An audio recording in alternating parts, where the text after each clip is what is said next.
How to see Spotify 2023 Wrapped. Hello everyone and welcome. In today's video, I will show you how to solve the problem of not displaying the Spotify 2023 Wrapped option. First of all, check if your Spotify is updated.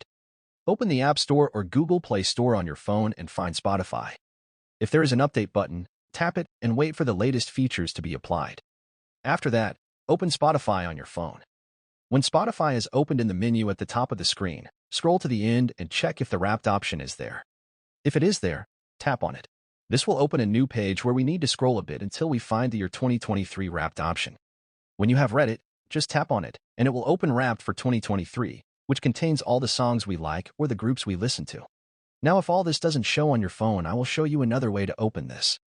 Open the browser on your phone. In the search, type Spotify 2023 Wrapped. Tap on the first option. We will scroll on the site until we find the Click Here for Your 2023 Wrapped button. This will take you to a page where you will need to log into our Spotify account. After applying, you should be able to see us Wrapped for 2023. That's all for this video. If you found this tutorial helpful, don't forget to give it a thumbs up, subscribe for more Spotify tips, and hit that notification bell so you never miss an update from us. Thanks for watching, and I'll see you in the next one.